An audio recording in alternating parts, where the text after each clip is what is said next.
Pride and Prejudice, Chapter 22.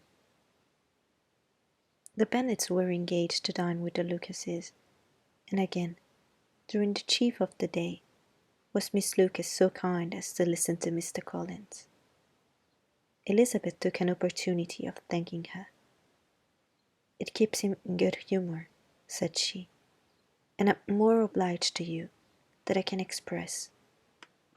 Charlotte assured her friend of her satisfaction in being useful, and that it amply repaid her for the little sacrifice of her time.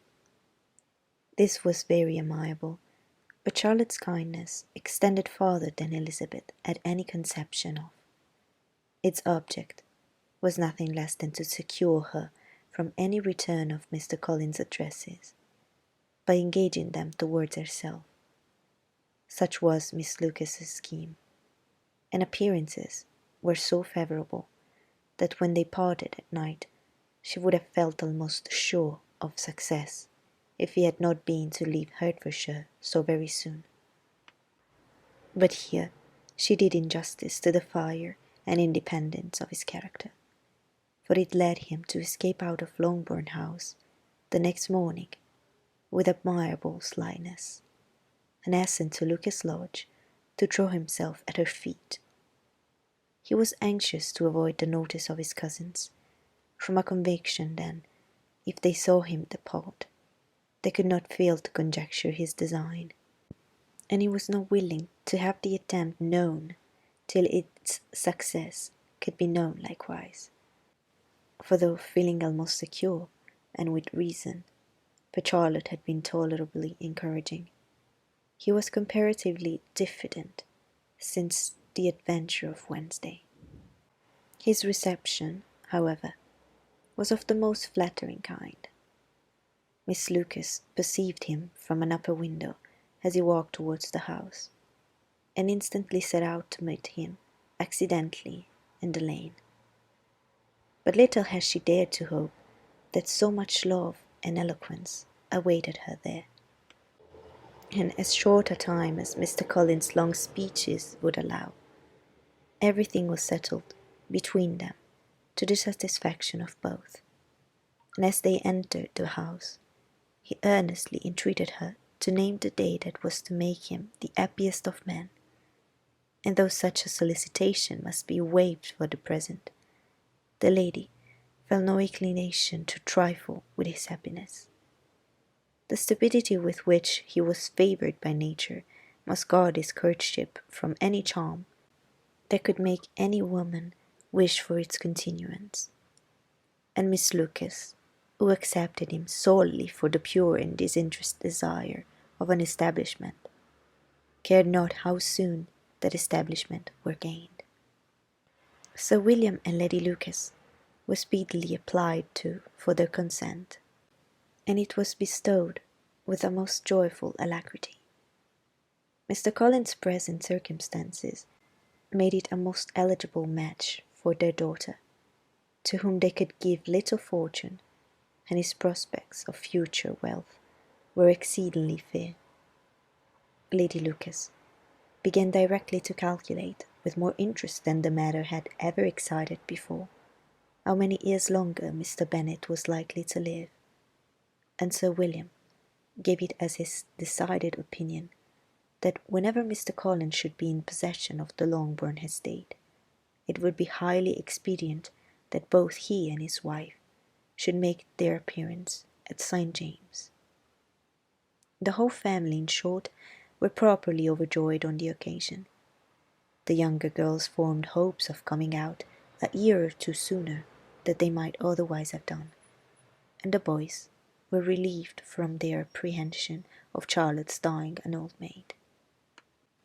Charlotte herself was tolerably composed. She had gained her point, and had time to consider of it. Her reflections were in general satisfactory. Mr. Collins, to be sure, was neither sensible nor agreeable. His society was irksome, and his attachment to her must be imaginary. But still he would be her husband. Without thinking highly either of man or of matrimony, marriage had always been her object. It was the only honourable provision for well-educated young women of small fortune, and however uncertain of giving happiness, must be their pleasantest preservative from want. This preservative she had now obtained, and at the age of 27, without having ever been handsome, she felt all the good luck of it. The least agreeable circumstance in the business was the surprise it must occasion to Elizabeth Bennet, whose friendship she valued beyond that of any other person.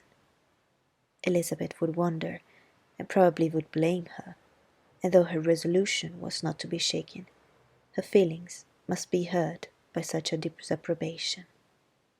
She resolved to give her the information herself, and therefore charged Mr. Collins, when he returned to Longbourn to dinner, to drop no hint of what had passed before any of the family.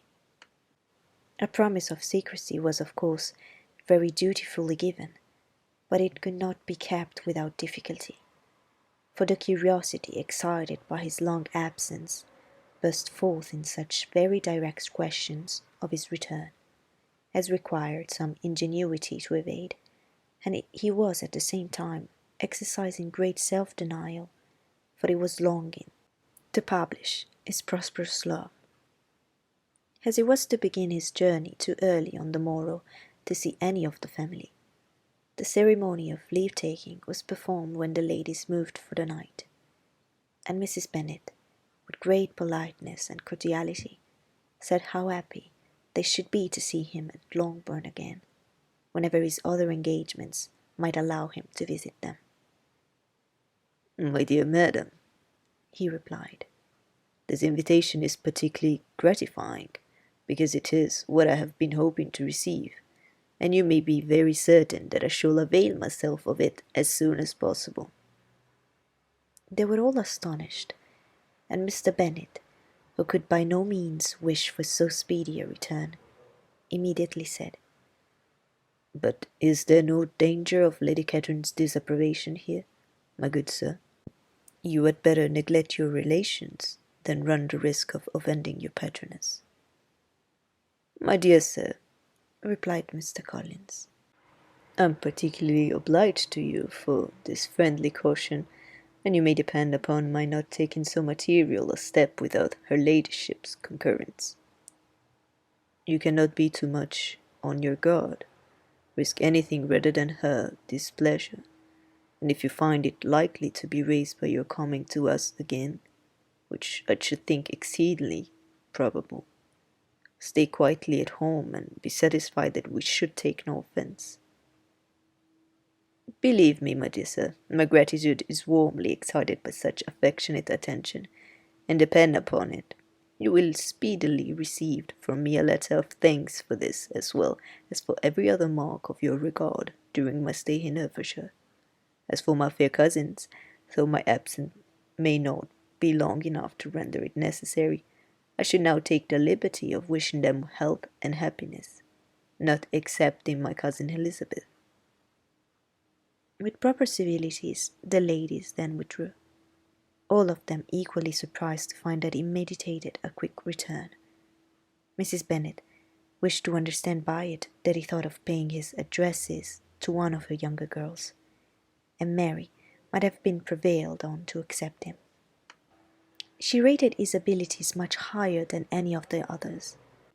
There was a solidity in his reflections which often struck her, and though by no means so clever as herself, she thought that, if encouraged to read and improve himself by such an example as hers, he might become a very agreeable companion.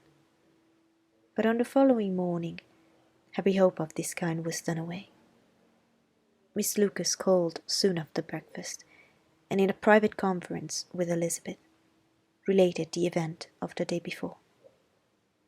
The possibility of Mr. Collins fancying himself in love with her friend had once occurred to Elizabeth within the last day or two, but that Charlotte could encourage him seemed almost as far from possibility as that she could encourage him herself, and her astonishment was consequently so great as to overcome at first the bounds of decorum, and she could not help crying out, "Engaged to Mr. Collins! My dear Charlotte, impossible!" The steady countenance which Miss Lucas had commanded in telling her story gave way to a momentary confusion here on receiving so direct a reproach, though, as it was no more than she expected, she soon regained her composure, and calmly replied, "Why should you be surprised, my dear Eliza? Do you think it incredible that Mr. Collins should be able to procure any woman's good opinion, because he was not so happy as to succeed with you?" But Elizabeth had now recollected herself, and making a strong effort for it, was able to assure her, with tolerable firmness, that the prospect of their relationship was highly grateful to her, and that she wished her all imaginable happiness. "I see what you are feeling," replied Charlotte. "You must be surprised, very much surprised, so lately as Mr. Collins was wishing to marry you. But when you have had that time to think it all over, I hope you will be satisfied with what I've done. I'm not romantic, you know. I never was. I ask only a comfortable home, and considering Mr. Collins' character, connections, and situation in life, I am convinced that my chance of happiness with him is as fair as most people can boast on entering the marriage state." Elizabeth quietly answered undoubtedly, and after an awkward pause, they returned to the rest of the family. Charlotte did not stay much longer, and Elizabeth was then left to reflect on what she had heard.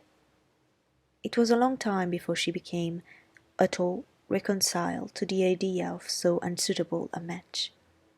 The strangeness of Mr. Collins making 2 offers of marriage within 3 days was nothing in comparison of his being now accepted.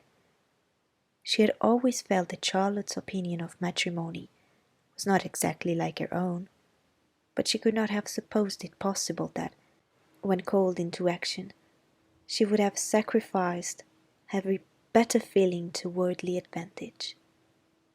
Charlotte, the wife of Mr. Collins, was a most humiliating picture, and to the pang of a friend disgracing herself and sunk in her esteem was added the distressing conviction that it was impossible for that friend to be tolerably happy in the lot she had chosen.